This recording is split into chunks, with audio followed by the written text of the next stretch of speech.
iota hello dear students, तो स्वागत है आप सभी का हमारे चैनल आयोटा क्लासेस में।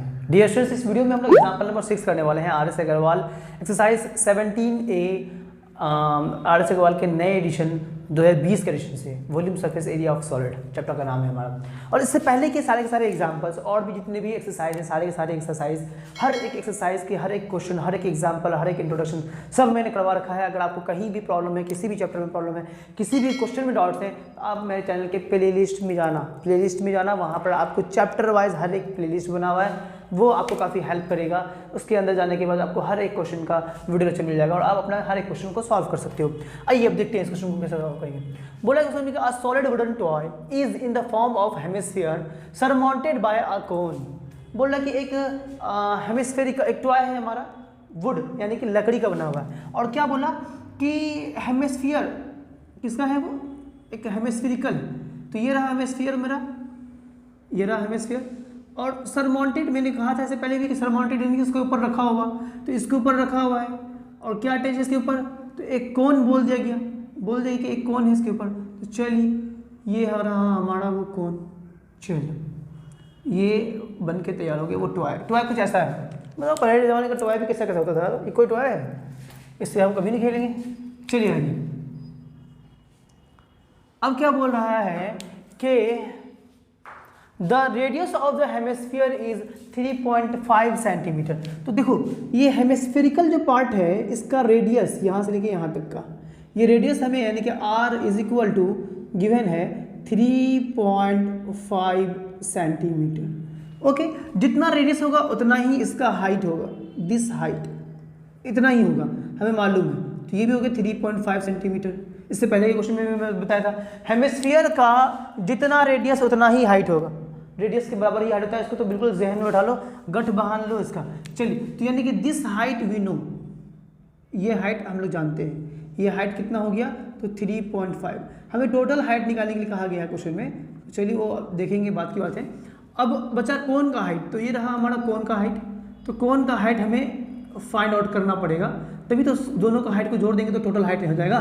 तो चलिए कोन का हाइट ये सब आगे बोला है, देखते हैं क्या बोल रहा है कि 3.5 सेंटीमीटर। और क्या लगे, and the total wood used in making of toy is 166 whole 5/6 centimetre cube. बोल रहा है कि इस पूरे टॉय को बनाने में जो लकड़ी का यूज हुआ है उसका वॉल्यूम, उसका क्या वॉल्यूम कितना दिया है, 166 होल 5/6 हमें गिवन है सेंटीमीटर क्यूब में। अब आगे बोल रहा है कि find the height of the toy. तो टॉय का हाइट बताइए कि क्या होगा। चलिए ठीक है। अच्छा, उसके बाद क्या बोल रहा है कि also find the cost of the painting of the hemispherical part of the toy at the rate of 10 rupees पर सेंटीमीटर स्क्वायर। ये खैर बात की बात है, पहले हम लोग उसका हाइट निकाल लें। उसके बाद बोल रहा है कि हेमिस्फेरिकल पार्ट को खाली पेंट किया जा रहा है, उसका कॉस्ट कितना लगेगा। तो चलिए ये बात की बात है, ये बाद में हम लोग निकालेंगे। पहले तो हम लोग ये निकालते हैं ये हाइट। तो कौन का हाइट कैसे निकालेंगे, तो देखो हमको टोटल वॉल्यूम दिया हुआ है, इसका वॉल्यूम और इसका वॉल्यूम, दोनों का वॉल्यूम मिला करके हमें दिया हुआ है 166 होल 5/6। तो हम लोग एक काम करते हैं, क्या काम करेंगे, सॉल्यूशन लिखते हैं, सॉल्यूशन। और सॉल्यूशन में हमें क्या दिया हुआ है, जो दिया हुआ वही काम करेंगे। कि हमें दिया हुआ है कि वॉल्यूम, टोटल वॉल्यूम दिया हुआ है हमें, total volume of the toy.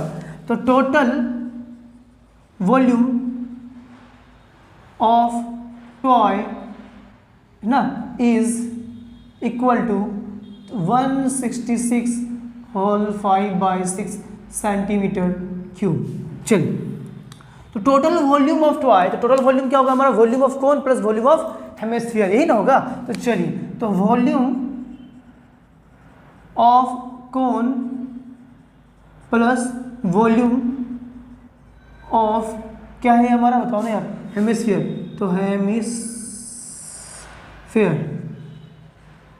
Is equal to, इसको फ्रैक्शन में तोड़ लेते हैं। तो 6 × 36, 36 5 41, 41 के एक हाथ मेरा 4, 6 × 36, 36 4 40, 6 × 6 और 4 10 हो जाएगा हमारा, यानी कितना आ रहा है 6 सेंटीमीटर क्यूब। चलिए अब इसका फॉर्मूला लगाते हैं। तो वॉल्यूम ऑफ कोन होता है भाई मेरे, जरा सोचो और समझो, वॉल्यूम ऑफ कोन होता है 1/3 और पाई r² × h, ये हो गया हमारा वॉल्यूम ऑफ कोन। चलिए, प्लस वॉल्यूम ऑफ हेमिस्फीयर क्या होता है, वॉल्यूम ऑफ हेमिस्फीयर होता है हमारा कि 2/3 pi r cube is equal to, ये हो गया हमारा 1001/6 सेंटीमीटर क्यूब। चलिए अब जो कॉमन है तो कॉमन ले लो, और उसके बाद देखो क्या चमत्कार होती है।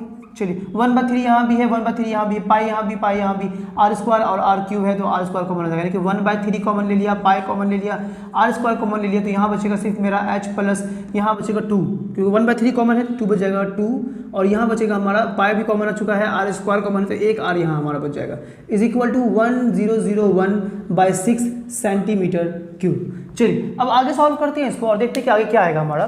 तो देखो तो आगे हो जाएगा हमारा क्या कि इसका वैल्यू डालता हूँ मैं। चलो 1/3 को 1/3 डाल दिया, पाई का वैल्यू 22/7 डाल दो, 22/7। चलिए इंटू आर है हमारा कितना, आर है 3.5, देखो रेडियस कितना है हमारा 3.5 है, तो 3.5 को अपन ऐसे लिख सकते हैं ना कि 3.5 को मैं लिख सकता हूँ कि 7/2, 7/2 को काटेंगे तो 3.5 भी आएगा, 7 का आधा 3.5 यही होता है ना, तो इसीलिए मैं क्या कर रहा हूँ कि हमारा कैलकुलेशन थोड़ा इजी रहे, तो इसीलिए मैं क्या कर रहा हूँ 7/2 इंटू 7/2 कर देता हूँ, आर स्क्वायर है तो 2 बार लिख दिया। चलिए इंटू एच है, एच बोले तो हाइट ऑफ द कोन, तो कोन का हाइट हमारा हमको तो मालूम नहीं है तो इसको एच ही रहने देता हूँ, ठीक है, प्लस और ये होगा हमारा 2r, तो 2 को 2 रहने दो और r का वैल्यू है 7/2 डाल दिया, इज इक्वल टू हो गया हमारा 1001/6 सेंटीमीटर क्यूब। चलिए तो ये 2 से 2 को उड़ गया हमारा, और ये 2 से 21 को उड़ाएंगे तो ये हो जाएगा 11, और 7 से इस 7 को काटेंगे तो कट जाएगा, बचेगा हमारा 11 7 जा 77, तो 77 बाय क्या हो जाएगा हमारा 3 2 6, ओके, यहाँ हो जाएगा हमारा क्या कि h प्लस 7, ठीक है, is equal to 1001/6 centimetre square. चलिए अब आगे हम लोग जो है इसको फर्दर सॉल्व करते हैं, यहीं पे सॉल्व कर लेते हैं ना, जगह कम है हमारे पास में। तो चलिए इसको उस पार भेजेंगे तो ये देखो 6 ऊपर चला जाएगा, 77 नीचे आ जाएगा, क्योंकि दोनों मल्टीप्लाई में है, तो हमें मालूम है कि 77 नीचे आ जाएगा और 6 ऊपर चला जाएगा, अल्टा पल्टी होता है, मल्टीप्लाई का डिवाइड का मल्टीप्लाई है ना, तो यानी कि this implies h plus 7 is equal to क्या हो जाएगा हमारा कि 1001/6 इंटू 6/77। अब इसको काटोगे तो कटेगा 6 × 6 और 77 को इससे काटोगे तो डायरेक्ट 13 टाइम्स में कट जाएगा। अब 11 से काटना कट जाएगा, फिर 7 से काटना कट जाएगा, तो आंसर कुल मिला के आपका आएगा 13, तो 13 आ गया हमारा। This implies h is equal to क्या हो जाएगा, जब ये 7 उधर जाएगा तो माइनस में, तो 13 - 7, तो this implies h is equal to आ गया 6 सेंटीमीटर, ठीक है, यानी कि this h is what 6 centimetre, how many centimetre 6 centimetre, तो इसीलिए हमारा total height of the cone क्या हो, हाइट ऑफ द टॉय क्या हो जाएगा, तो therefore total height of the toy is equal to क्या हो जाएगा हमारा कि height of the cone plus height of the hemisphere, तो हाइट को अब लिख देना ये वाला बात मैं नहीं लिख रहा हूँ, तो हाइट ऑफ द कोन हो गया 6 अब प्लस ये हो गया हमारा 3.5 सेंटीमीटर, तो कुल मिला के बात ये है कि यही है हमारा 9.5 आ जाएगा सेंटीमीटर, यही आ गया हमारा हाइट ऑफ द टॉय। तो ये हो गया डन।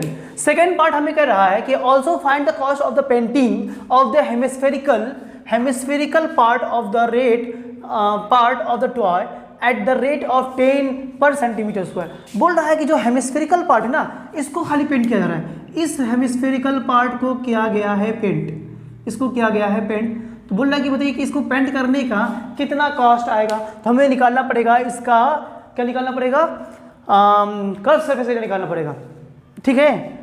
देखो ऊपर वाला नहीं निकालेंगे, ऊपर तो रिंग जो है, ऊपर का सर्कुलर जो है वो तो बैठा हुआ है, वो उसके ऊपर बैठा हुआ है, तो वहाँ पर तो रिंग होगा नहीं, समझो बात को, समझो वहाँ पर पेंट नहीं होगा ना। अगर हमको इस दोनों हाथ में पेंट करना है और ये ऐसे चिपका हुआ है, तो अब तो इसके अंदर पेंट नहीं होगा, बस बाहर ही पेंट होगा हमारा, अंदर तो पेंट नहीं होगा। उसी तरीके से ये कोनिकल पोर्शन और हेमिस्फेरिकल पोर्शन चिपका हुआ है, तो ये जो सर्कुलर एरिया है ना, यहाँ पे पेंट नहीं होगा, सिर्फ आपका जो है कर्व सरफेस एरिया पे पेंट होगा।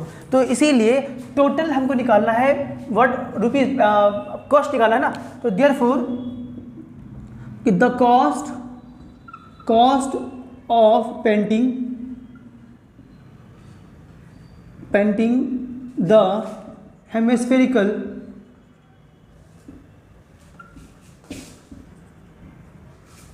पार्ट इज इक्वल टू क्या हो जाएगा कि उसका कर्व सरफेस एरिया, तो तो curve surface area of hemisphere CSA, curve surface area. तो curve surface area of cone, ठीक है, CSA हो गया मतलब curve surface area of, curve surface area of hemisphere, hemispherical part या हेमिस्फीयर करता हूँ ना, तो curve surface area of hemisphere, और इसी में हम लोग मल्टीप्लाई कर देंगे 10 से। 10 से क्यों मल्टीप्लाई किया? क्योंकि पर सेंटीमीटर स्क्वायर, 1 सेंटीमीटर स्क्वायर में 10 रुपीज़ खर्चा हो रहा है। तो जब ये जो हम लोग निकालेंगे CSA यानी curve surface area of hemisphere निकालेंगे, तो ये हमारा कुछ ना कुछ आएगा, तो जितना भी आएगा उतना सेंटीमीटर स्क्वायर आएगा। तो उस सेंटीमीटर स्क्वायर को 10 से मल्टीप्लाई कर देंगे तो हमारा कॉस्ट निकल जाएगा, टोटल कॉस्ट निकल जाएगा। तो चलिए, तो हेमिस्फीयर का आपका होता है फॉर्मूला, क्या होता है भाई मेरे, हेमिस्फेरिकल पार्ट का होता है क्या कि 2πr², ठीक है, इंटू हो जाएगा हमारा 10। तो 2 के जगह पर 2 रहने, तो पाई के जगह पे हो गया 22/7, आर हो गया हमारा वही 7/2 इंटू 7/2 और इंटू हो जाएगा हमारा 10। तो ये इतना हमारा रुपीज़ में आ जाएगा। तो सॉल्व करेंगे और हमारा काम आ जाएगा। तो this 7 and this 7 will get cancel, और इस 2 से इस 2 को काट देंगे, और इस 2 से 22 को काट देंगे, तो ये हो जाएगा 11। तो चलिए 11 7 77, 77 इंटू 10, इतना रुपीज़ हमारा आ जाएगा। इसको सॉल्व करेंगे और इतना रुपीज़ हमारा आ जाएगा। तो फाइनली जो आंसर हमारा आएगा वो 11 7 77, 77 इंटू 10 यानी कि 770 रुपीज़ हमारा आ जाएगा कॉस्ट। तो टोटल कॉस्ट अपने कहना है, hence the total cost of the painting of the hemispherical part is 770 rupees. तो यही इसका जो है आंसर हो गया। आई होप सो आपको समझ में आ गया होगा, क्लियर हो गया। वही एग्जाम्पल नंबर 6, हालांकि था तो बहुत ही ईजी, कोई भी क्वेश्चन टफ नहीं है, बस क्वेश्चन पढ़ने के बाद थोड़ा सा सोचना है कि क्या बोल, उसको सोच लिए, फिगर बना लिए, तो आपको जो है आंसर बन जाएगा, आंसर आ जाएगा। तो ठीक है डियर स्टूडेंट्स, अगर अच्छा लगा है तो कमेंट सेक्शन में कमेंट करें, दोस्तों को शेयर करें, चैनल को सब्सक्राइब करें और जूनियर्स को भी शेयर क्या करें। तो फिर होगी हमारी मुलाकात नेक्स्ट वीडियो में एग्जाम्पल नंबर 7 के साथ। टिल देन बाय बाय, अल्लाह हाफिज़, दुआ में रखें। जय हिंद, जय भारत।